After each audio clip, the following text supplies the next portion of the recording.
Então, Jonas capítulo 1, versículo 17 diz assim: o Senhor deu esta mensagem a Jonas, filho de Amitai: apronte-se e vá à grande cidade de Nínive. Anuncie meu julgamento contra ela, pois vi como seu povo é perverso. Jonas se aprontou, mas foi na direção contrária, a fim de fugir do Senhor. Desceu ao porto de Jope, onde encontrou um navio que estava partindo para Tarsis. Comprou a passagem e embarcou para Tarsis, a fim de fugir do Senhor. O Senhor, porém, enviou sobre o mar um vento forte, e caiu uma tempestade tão violenta que o navio estava prestes a se despedaçar. Com muito medo, os marinheiros clamavam a seus deuses para que os socorressem e lançavam a carga ao mar para deixar o navio mais leve. Enquanto isso, Jonas dormia profundamente no porão. Então o capitão desceu para falar com ele.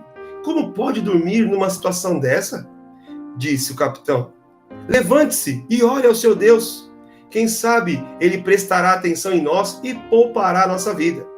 Então a tripulação tirou sorte para ver qual deles havia ofendido os deuses e causado a terrível tempestade. Quando tiraram as sortes, elas indicaram que Jonas era o culpado. Por que essa terrível tempestade veio sobre nós? Perguntaram. Quem é você? Qual é a sua profissão? De onde você vem? Qual é a sua nacionalidade? Jonas respondeu: sou hebreu e adoro o Senhor, o Deus dos céus, que fez o mar e a terra. Os marinheiros ficaram apavorados quando ouviram isso, pois Jonas já havia lhes contado que estava fugindo do Senhor. Por que fez uma coisa dessas? Disseram. E visto que a tempestade piorava cada vez mais, perguntaram-lhe: o que devemos fazer com você para que a tempestade se acalme? Jonas respondeu: jogue-me ao mar, e ele voltará a ficar calmo. Eu sei que esta terrível tempestade é culpa minha. Em vez disso, os marinheiros remaram com ainda mais força para levar a embarcação à terra. Mas não conseguiram, pois o mar tempestuoso havia se tornado muito violento. Então clamaram ao Senhor e disseram: ó Senhor, não nos deixes morrer por causa deste homem, e não nos responsabilizes pela morte dele. Ó Senhor, tu sabes os motivos por que enviaste essa tempestade sobre ele. Depois os marinheiros pegaram Jonas e o lançaram ao mar, e no mesmo instante a furiosa tempestade se aquietou. Espantados com o grande poder do Senhor, os marinheiros lhe ofereceram um sacrifício e firmaram um compromisso de servi-lo. O Senhor fez que um grande peixe engolisse Jonas, e Jonas ficou dentro do peixe por 3 dias e 3 noites, ok? Olha só, o livro de Jonas é uma história de um profeta que estava indignado pelo fato de que Deus amava e se importava com pessoas más. Deus estava pedindo para ele pregar em Nínive.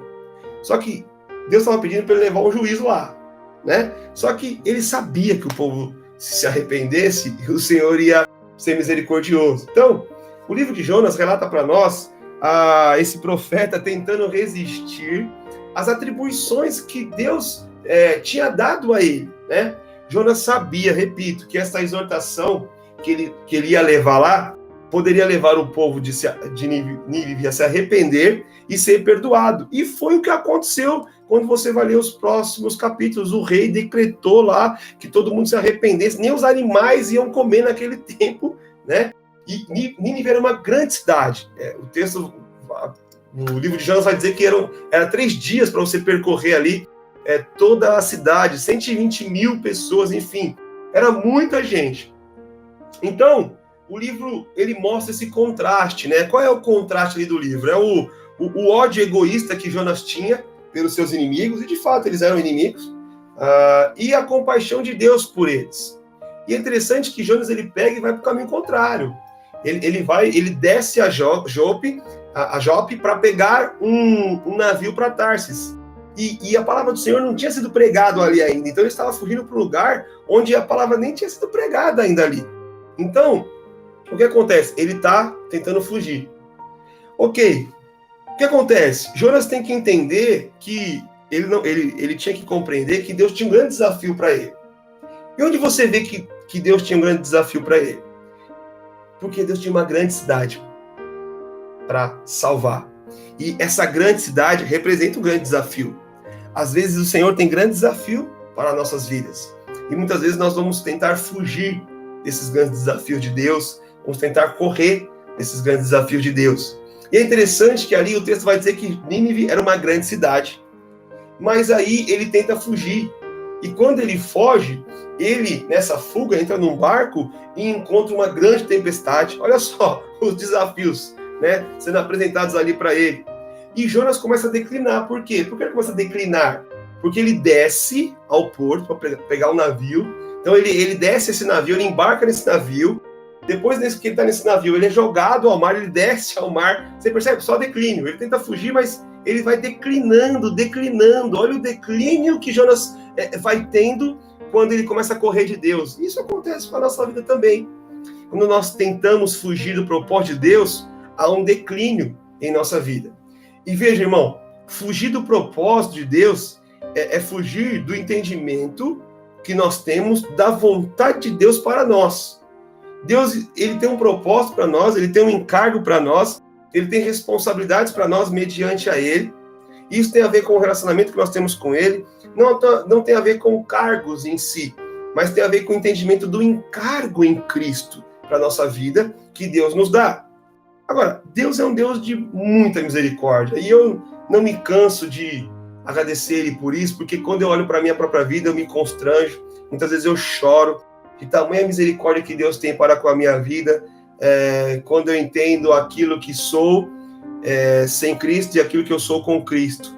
Então, não tem como a nossa vida fora dele. Então, havia um propósito ali para Jonas. E aí, o mesmo propósito que existe para Jonas, existe para nós hoje. Por quê? Porque Deus tem um propósito para cada um de nós. Deus tem um propósito para você que está nos assistindo aí. Deus tem um propósito para a sua vida. E nós precisamos ir de encontro a esse propósito. Não fugir. Jonas levantou para fugir do propósito de Deus. Ele se levantou para fugir da presença de Deus. E é possível fugir da presença de Deus? O Salmo 139, no versículo 7, vai dizer assim: para onde me irei do teu espírito? Ou para onde fugirei da tua presença? Na versão NVT que eu tenho aqui, diz assim: é impossível escapar do teu espírito. Não há como fugir da tua presença. E de fato não há como fugir da presença de Deus. Então, se nós quisermos andar nos nossos planos, ok, Deus permite. Só que nós teremos consequências. Ou nós vamos sofrer consequências. Por que sofrer? Porque não tem como. Fora de Deus existe um sofrimento muito cruel. Em Deus, em Cristo, nós podemos sofrer também, mas é um sofrimento suportável, e nós sabemos que tem alguém que a graça nos basta. Então, é melhor nós buscarmos, obviamente, os planos de Deus para nós, porque é em Deus que a nossa vida se encaixa, é nos planos dele que a nossa vida faz sentido. Mesmo que você não entenda naquele momento o que Deus está fazendo, nosso papel é confiar no que Deus está fazendo. Muitas vezes nós não vamos nem compreender o que Deus está fazendo. Mas o ponto não é compreender a fé, mas crer. Eu preciso crer nesse sentido e confiar que Ele vai fazer o melhor para mim, mesmo que eu não enxergue. Agora, a minha mente é limitada, a sua mente é limitada. Nós não vamos enxergar muita coisa mesmo. Mas nós temos que crer que o Senhor vai fazer, que o Senhor vai fazer o melhor para nós, porque Ele é um Deus misericordioso. Então, nós teremos muitas lutas na terra, obviamente teremos. Teremos muita dificuldade em nossa jornada aqui na terra, obviamente teremos.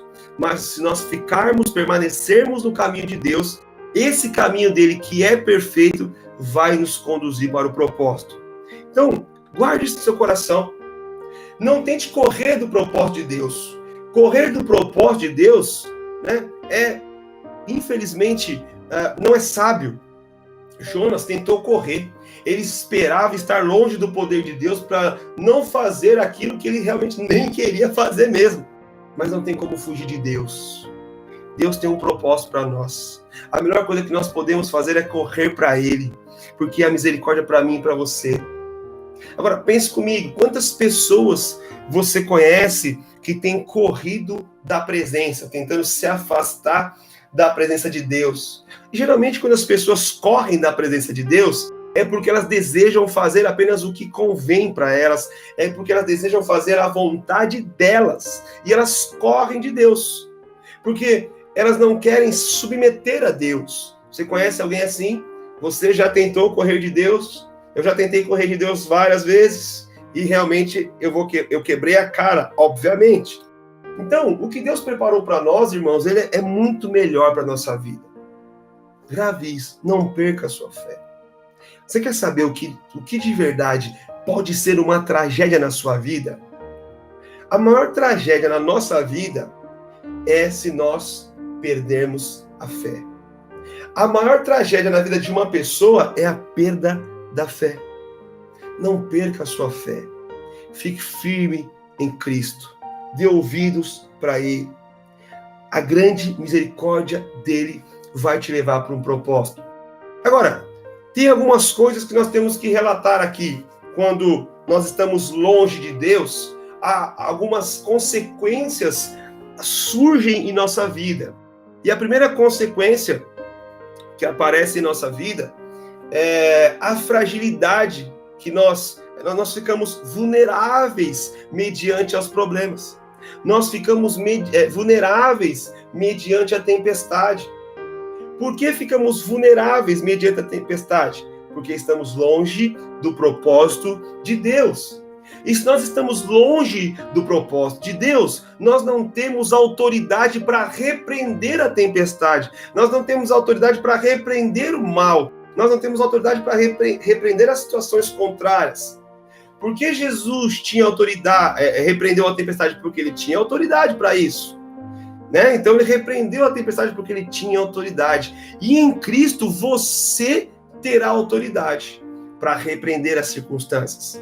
Mas longe de Cristo, eu e você, nós ficaremos totalmente vulneráveis, frágeis, mediante as tempestades. Então, a primeira consequência de fugir do propósito de Deus é ficar totalmente vulnerável aos problemas, às tempestades. Seremos frágeis. Outra coisa, quando a gente foge do propósito de Deus, quando a gente foge da presença de Deus, nós vamos ter uma vida insegura.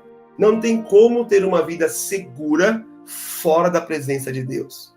Fora do propósito de Deus, quando as lutas vierem, com certeza a insegurança vai bater lá em cima. O medo vai estourar lá em cima também.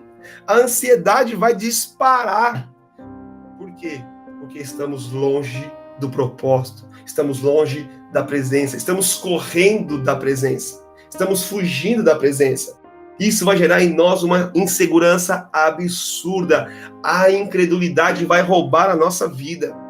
Olha o que diz o Salmo 91, no versículo 1, diz assim: aquele que habita, é aquele que mora, é habitante, ele está lá o tempo todo, né? Ele permanece ali, ele vive ali. Aquele que habita no esconderijo do Altíssimo, a sombra do Onipotente descansará. Imagina aquele dia de sol, aquele dia de calor, sabe? Aquele sol escaldante, você tem uma sombra para descansar. Você está seguro no Senhor. Então, se você habita nele, se você corre, não, mas se você está nele, se você habita nele, você está escondido, você está protegido, você tem sombra, você tem esse frescor da sombra que te guarda, isso gera segurança. Mas quando você está longe, quando eu estou longe, quando nós estamos longe, nós vamos viver uma vida insegura. Agora, cá entre nós, estando em Cristo, nós já, muitas vezes, falando por mim, a gente já oscila, imagina longe, não é verdade? Outra coisa que acontece, uma outra consequência quando estamos longe da presença, quando estamos fugindo de Deus, perdas. A gente perde muita coisa. Na verdade, Longe de Deus, a gente perde tudo. Agora, quem gosta de perder? Ninguém. E fora do propósito de Deus, a nossa vida regride. As perdas são inevitáveis. Sabe, tudo aquilo que você conquistou vai embora. Sabe por quê? Porque só as obras em Deus que são permanentes. Longe de Deus, tem muita perda. Tem total perda, para falar a verdade. Agora, em Deus é impossível perder. Agora, olha o detalhe. Por que quando você foge de Deus, você considera perdas? Porque a gente toma para nossa mão, a gente toma de volta para nossa força. A gente tenta ter o controle da situação. Agora, estando em Deus, habitando no esconderijo do Altíssimo, não há perda. Sabe por quê? Porque em Deus eu entendo que nada é meu, que nada é nosso, que tudo é dele. Então, se eu estou em Deus, eu não tenho sentimento de perda, porque eu não perco aquilo que eu não tenho, porque eu não tenho nada. Ele tem tudo, ele fez tudo, ele criou tudo, ele resolveu o problema da morte. Foi ele dos nossos pecados. Então nós não perdemos nada quando estamos nele. Mas quando estamos longe, nós temos esse sentimento de perda e nós, de fato, vamos perder. Porque nós vamos perder a presença. E perder a presença é perder tudo. Porque Cristo tem que ser tudo. Né? O Cristo de Deus era tudo para Paulo. Eu li uma frase dessa de Agostinho, que ele falava: o Cristo de Deus era tudo para Paulo. O Cristo do Pai tem que ser tudo para nós. Amém? Cristo de Deus tem que ser tudo para nós. Isso é muito importante. Ele é nosso tudo. Outra coisa, quando a gente foge de Deus, quando a gente foge da presença de Deus, sabe o que acontece com a gente? Nós caímos num sono profundo. Nós ficamos letárgicos, sabe? Paralisados. Nós ficamos apáticos. Nós ficamos sem capacidade de reagir na vida. As pessoas ao nosso redor estão até percebendo tudo, mas nós mesmo não percebemos. Nós não conseguimos reagir, porque estamos num sono profundo. Mas não é um sono profundo de tranquilidade, de paz. Jonas, o texto vai dizer que ele estava dormindo profundamente, não porque ele estava em paz ali, mas porque ele estava paralisado pela situação, porque ele fugiu da presença. Então vai vir a tempestade gigante, vai vir as coisas agitadas do mundo. E o que vai acontecer? A pessoa vai ficar paralisada, porque ela está apática, porque ela está longe da presença. Então, essa é uma outra consequência quando nós estamos longe da presença de Deus. Então, olha só o que estava acontecendo com Jonas ali. Ele estava frágil diante da tempestade. Ele estava totalmente inseguro com aquela situação. Ele estava perdendo tudo, porque estava longe daquele que é tudo. Ele estava paralisado num sono profundo, pedindo para si até a morte, porque estava numa situação ali realmente de apatia. E outra consequência que aparece também quando a gente foge da presença de Deus é a autorrejeição, é o vitimismo, né? Então, em vez de nós buscarmos a Deus, nós vamos buscar outras coisas. E aí, isso vai gerar em nossa vida frustração. Nós vamos começar a se vitimizar, a ter atitudes destrutivas. Por exemplo, eu mereço morrer, eu sou o culpado de tudo, eu sou o problema para os outros. Mas essas frases almáticas, vitimizadas da nossa alma, não solucionam nada, chamam a atenção de forma errada. Mas por que a pessoa faz isso? Porque ela fugiu da presença de Deus, fugiu daquele que se fez culpado no lugar dela, que morreu por ela. Você percebe? Quando a pessoa está longe de Deus, ela fala assim: eu mereço morrer. De fato, ela até tem razão, porque Cristo morreu por ela e Cristo merecia isso. Mas é uma fala vitimizada. Eu sou o culpado de tudo, eu sou o problema das pessoas. Ela começa a vitimizar. É chamar a atenção de um jeito vitimista, porque ela está na auto-rejeição, porque ela está almática. Isso não resolve. Jonas falou assim: não, me joga no mar, eu mereço morrer, né? Isso não ia resolver. Então, essa síndrome de coitadinho, de vitimismo, não vai resolver nada. O que vai resolver a nossa vida? O que vai resolver de fato? Vai resolver quando nós permitirmos que o Espírito Santo produza em nós o fruto do arrependimento. Então, o que vai resolver a nossa vida é se arrependermos dos nossos pecados. É alinhar nossos caminhos e voltar e ficar firme em Cristo. O que resolveria a vida de Jonas naquele momento era isso. Mas ele estava fugindo. Mas nosso Deus é um Deus lindo. Não sei se você já tentou fugir de Deus. Não dá para fugir de Deus. E o nosso Deus é um Deus misericordioso. E nosso Deus é um Deus de segunda chance. E ali o texto diz que o pessoal os marinheiros jogaram Jonas no mar. E um grande peixe veio ali e engoliu ele. Ele ficou 3 dias ali, né? E nós não sabemos se ele... enfim, ele ficou 3 dias ali. Não vou entrar nesse aspecto mais técnico. Mas o fato é que Jonas capítulo 2, no versículo 1, ele vai e ora a Deus. Ele vai orar ao Senhor. Olha que interessante. Então ele estava ali, dentro da barriga do peixe, numa situação bem difícil, bem delicada, e ele vai orar. Ele diz assim, então, dentro do peixe, Jonas orou ao Senhor, seu Deus, e disse, em minha angústia, clamei ao Senhor, e ele me respondeu. Gritei da terra dos mortos, e tu me ouvistes. Olha que interessante. Ele clamou, e ele falou realmente lá no texto, em Jonas 1, que ele falou, eu sou servo de Deus e tudo mais e tal. Mas ele estava fugindo do Senhor. Então ele estava, sabe aquele...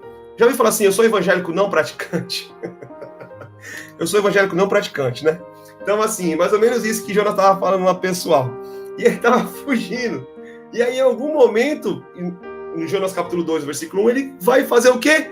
Ele vai clamar. E é interessante que o que ele orou aqui do versículo 1 até o versículo 9, você encontra nos Salmos, né? Em minha angústia clamei ao Senhor, ele respondeu e tal. Então, olha que interessante isso. Ele começa a clamar ao Senhor. Estava ali na barriga do grande peixe, ele fala, eu vou recorrer ao meu Deus. E glória a Deus, que nosso Deus é um Deus de misericórdia. Jeremias 33:3 diz, invoca-me e te responderei. Anunciar-te-ei coisas grandes e ocultas que não sabe, porque assim diz o Senhor, o Deus de Israel.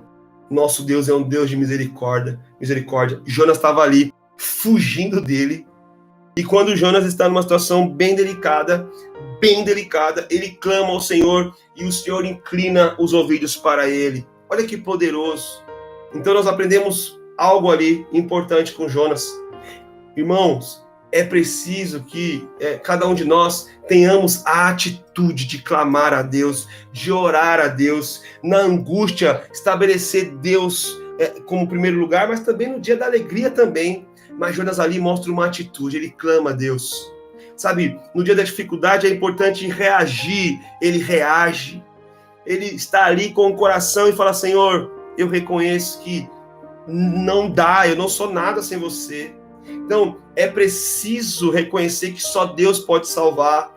E quando nós entendemos isso, quando nós temos essa atitude, como Jonas teve ali, quando a gente reage, quando a gente clama, quando a gente reconhece Deus em primeiro lugar, ele entra com a grande misericórdia. Jonas teve esse entendimento ali naquele momento. E ele clamou a Deus, porque ele sabia que Deus é perdoador. Ele sabia que Deus podia livrar ele da morte. Ele sabia que Deus podia restaurar a vida dele para ele cumprir um propósito. Ele sabia que realmente Deus poderia ser o grande livramento dele.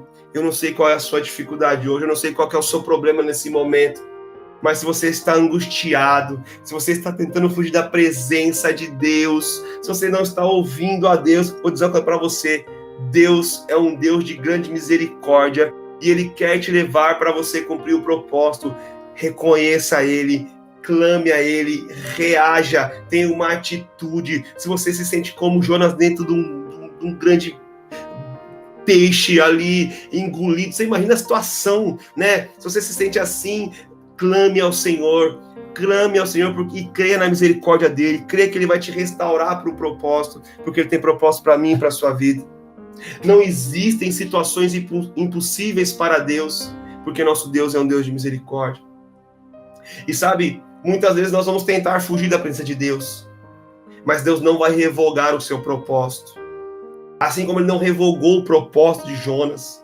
No capítulo 3, no versículo 1, a palavra do Senhor veio a Jonas de novo pela segunda vez, falou: Jonas, levanta e vai à grande cidade de Nínive, porque o peixe vomitou ele na praia. Vomitou ele na praia, né? E assim, imagina a situação, meio aquele caos, mas Deus restaura, porque Deus é um Deus de misericórdia. E ele falou: vai lá e prega aquelas pessoas, porque eu te dei a mensagem, vai lá e fala. Porque Deus não revoga o teu propósito. Se você acha que Deus revogou o teu propósito, Deus não revogou, se volte para Ele, deixa Ele falar com você, deixa Ele conduzir você. Se nesse ano de 2020, esse ano mau, de pandemia, esse ano complexo, se você acha que Deus se esqueceu de você, Deus não se esqueceu de você, Deus não revogou o seu propósito, não foge da presença dEle, Ele tem misericórdia, Ele tem graça, Ele tem paz para a sua vida, Ele tem propósito para cumprir em você. Os planos de Deus para a sua vida continuam esperando por você. Acredite nisso. Deus não rejeitou a Jonas naquele momento e Deus não vai rejeitar você. Deus te ama. Ele teve um plano mirabolante em Cristo Jesus para que você fosse resgatado do inferno, do mal, da tempestade, dos problemas, da calamidade, para que você fosse arrancado dos seus pecados. Deus é um Deus poderoso.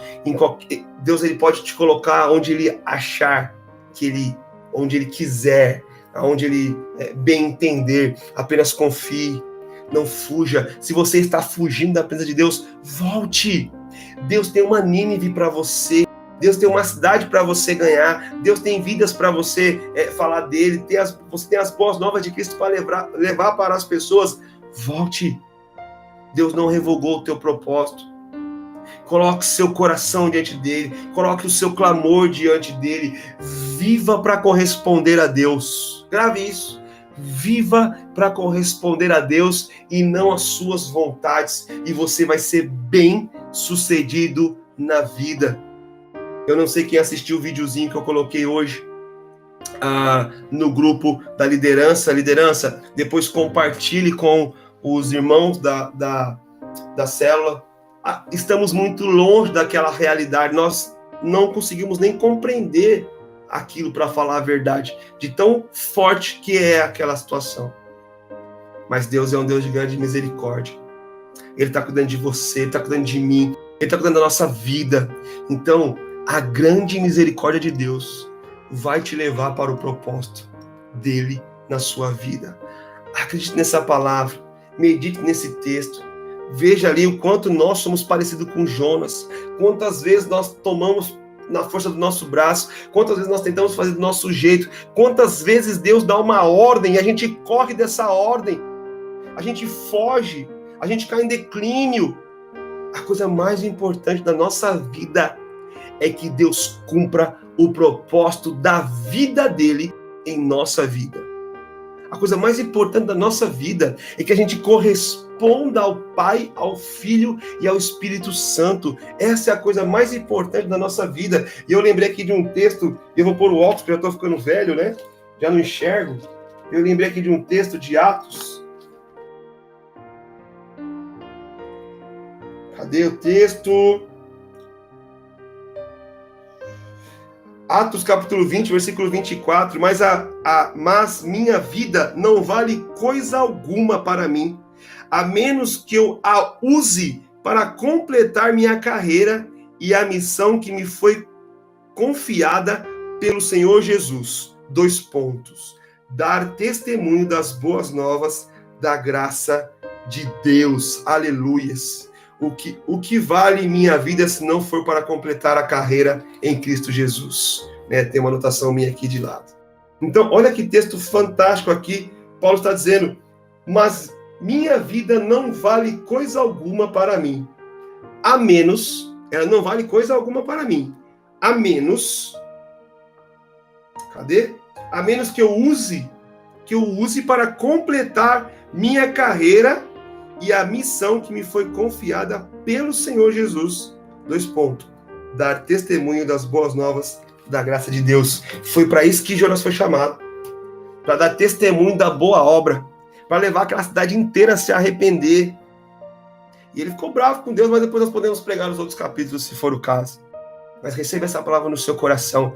Deus tem grande misericórdia para você. E essa grande misericórdia que Ele tem para você vai te levar para o propósito. Se você está fugindo de Deus, pare, volte, corra para Deus. Quais as áreas da sua vida também que estão fugindo do propósito de Deus? Alinhe em Deus. Traga de volta para Deus. Fique firme nesse alinhamento. E eu não tenho dúvida que você vai viver o melhor de Deus. Amém, queridos? Essa é a palavra que eu tenho para você nessa noite. Feche seus olhos, vamos orar. Senhor, nós te louvamos por essa palavra, te louvamos por esse momento de reflexão, te louvamos pela riqueza das tuas verdades em nós, através da tua palavra. Senhor, nós queremos corresponder ao chamado, nós queremos corresponder ao propósito da nossa vida, Senhor. Nós queremos corresponder ao encargo, Senhor, de termos esse ministério da reconciliação e levarmos isso para adiante, levarmos isso para as pessoas. Senhor, sonda a nossa vida. Se existem áreas da nossa vida que nós estamos fugindo da tua presença, Senhor, nos ajude a trazer de volta. Nos ajude a alinhar com a tua vontade, Senhor. Nós não queremos fugir, Senhor, da tua presença, Senhor. Nós queremos permanecer e habitar no esconderijo do Altíssimo. Nós queremos estar à sombra tua, que é essa sombra que traz refrigério, que traz frescor para a nossa vida, Senhor. Pai, nos ajude, Senhor, a cumprir o propósito. Nos ajude, Senhor, a entender que a coisa mais importante deve ser o cumprimento do propósito em nós, do teu propósito em nossa vida, Senhor.